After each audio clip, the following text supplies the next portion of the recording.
بسم الله الرحمن الرحيم. الحمد لله رب العالمين، والصلاة والسلام على أشرف المرسلين وعلى آله وأصحابه أجمعين. أما بعد، السلام عليكم ورحمة الله وبركاته. محترم azizlar, Alloh haq azza va jalla ushbu Ramazon oyida tutayotgan ro'zalarimizni Alloh o'zi qabul qilsin. Musofirligi sabablimi, bemorligi, keksaligi sababli ro'za tuta olmayotgan azizlarimizni Alloh haq azza va jalla safarlardan qaytib ro'zalarni qazosini tutishlikka, bemorlarimizga esa shifo berib, tez kunda sog'ayib ketib, ushbu qazo ro'zalarini tutib olishlikka imkoniyatlarini ato qilsin.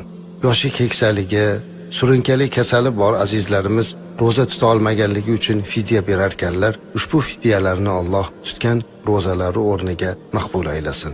Ramazon oylarida qilayotgan duolarimiz qabul bo'lsin. Suyukli Habibimiz Muhammad Mustafa sallallohu alayhi va sallam sahobai kiromlarga ba'zan Qur'ondan olgan qissalar, Jibroil alayhi salomdan eshitgan qissalarni aytib berardilar. Va hammamiz bilamizki, Payg'ambarimiz alayhi salatu vassalam har bir aytgan so'zlari haqdir. Imom Buxoriyda Rasulimiz alayhi salatu vassalam sahobalarga bir qissani aytib bergani keltiriladi. Ya'ni Rasulimiz alayhi salatu vassalam sahobalarga qarab shunday dedilar: bizdan avval yashagan ummatlar ichida 3 og'ayni safarga chiqibdilar. Yo'lda ketayotganlarda havo aynibdi, shamol ko'tarilibdi. Uchala do'st qochib bir g'orga kirib berkinib olishibdi, deydilar sarvari koinot Muhammad Mustafa sallallohu alayhi va sallam. Uchala do'st o'sha g'orga kirib turganida birdan yuqoridan katta bir tosh yumalabdi-yu, ular berkinib o'tirgan g'orni og'zini berkitib qo'yibdi. Ozginagina tirqishdan ularga havo kirib turibdi, yorug'lik kirib turibdi. Ular baqirsa birov eshitmaydi, yordamga birov kela olmaydi. Haligi toshni uchalalari harchand urinib yumalatib yuboramiz deyilsa ham toshni o'rnidan jildira olmabdi. Azizlar, odatda mana shunaqa holatga tushganda inson nima qiladi bilasizmi? Duo qiladi. Boshqa chorasi yo'q. Boshimizga musibat tushganda biz Allohni eslaymiz-da. Qiyinchilikka qolganimizda Alloh deymiz. Alloh bizni kechirsin, xursandchilikda bu narsalarni unutamiz. Rasulimiz alayhisolatu vasallam aytibdilarki, uchala do'st har qancha urinsa ham toshni yumalata olmagandan keyin ichlaridan birlari aytdilarki, men eshitganman dedi. Ehtimol o'zini davridagi payg'ambar alayhisolatu vasallamdan eshitgan. Kim bir ishni Alloh uchun qilgan bo'lsa-yu, qilgan ishini Alloh qabul qilgan bo'lsa, mana shu ishni vasila qilib o'rtaga qo'yib duo qilsa, Alloh duosini qabul qilar ekan. Mana shunday qilib duo qilaylik dedi. Va har biri Alloh uchun qilgan ishlarini eslab duo qilib berdi. Birinchisi shunday dedi: menda Alloh uchun bir ish bo'lgan. Uyimda qari ota-onam bor, ularni doim men xizmatlarida bo'laman. Biz kichkinagina faqir bir oilamiz. Har kuni men sog'in hayvonimiz bor, o'sha hayvonni sog'ib sutini olib kirib, shuni ota-onamga beraman. Ota-onam u sutdan ichmaguncha bola chaqamga ham bermayman. Toki ota-onam oldida farzandlarimni ustun qo'yib qo'ygan bo'lishdan qo'rqaman. Bir kuni o'zimni ishlarim bilan ovora bo'libman, qaytib sutni sog'ib kirsam, otam bilan onam uxlab qolibdilar. Ularni oldiga kelib chaqirsam eshitmadilar. Uyg'otgani xijolat bo'ldim-da, qo'limda haligi sutni ushlab, ularni uyg'onishini kutib o'tirdim. Bir bolam o'rmalab kelib oyoqlarim orasida o'ralashib yig'lay boshladi. Menga tirnashib yig'ladi. Ammo men bolamga har qancha mehrim bo'lib tursa ham unga sutni bermadimki, avval ota-onam ichsin, keyin beray dedim. Ularni oldida uyg'onishini kutib o'tirdim. Qachon ular uyg'onganda ularga sutni berdim. Allohim, men bu ishni o'zing uchun, seni rizoliging uchun qilganman.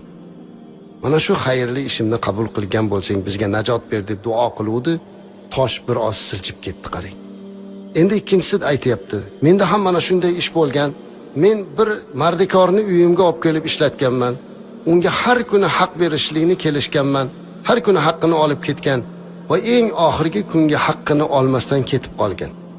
Men esdan chiqdi dedimda, unga bir hayvon sotib olib qo'ydim. Kunlar o'tdi, oylar o'tdi. Uni hayvoni ko'payib bir qo'ra bo'ldi. Bir kuni eshigim taqilladi, otsam o'sha odam turibdi. Esingizda bo'lsa, meni bir kunlik haqqim qolib ketgan ekan dedi. Men unga bara bu dalaga bor, u yerdagi tuya-yu qo'ylar, hamma hayvonlar seni bir kunlik haqqing dedim. U menga qarab, masxara qilmang, ustimdan kulmang dedi. Allohga qasamki men senga masxara qilayotganim yo'q. U seni bir kunlik haqqing o'zi ko'paydi, ol dedim. U olib ketdi. Robbim, men buni seni roziliging uchun qildim. Agar qabul qilgan bo'lsang bizga najot ber dedi. Tosh yana siljidi. Uchinchi do'stga navbat keldi. U aytdi: mening amakimning bir qizi bor edi. Uni hamma yaxshi ko'rardi. Go'zalligida tengi yo'q qiz edi. Men ham unga oshiq bo'lib o'g'irlab qochib ketib qoldim.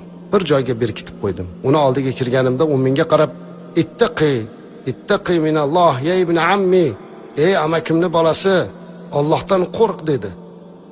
Menga benikoh mahr bermasdan turib, meni haqqimni ado qilmasdan turib menga yaqinlashma dedi. Men Allohdan qo'rqib ketdim va u qizni qaytarib oldim. Allohga qasamki men buni faqatgina Allohdan qo'rqqanligim uchun qildim. Robbim bu ishimni qabul qilgan bo'lsang bizga najot ber dedi va tosh yumalab ketdi. Bu qissa turli holatlarda, har xil rivoyatlarda kelgan. Azizlar, bundan o'zimizga kerakli xulosani olaylik. 3 ta yaxshi amal, uchalasi ham qiyin mahalda duoni qabul bo'lishiga sabab bo'ldi.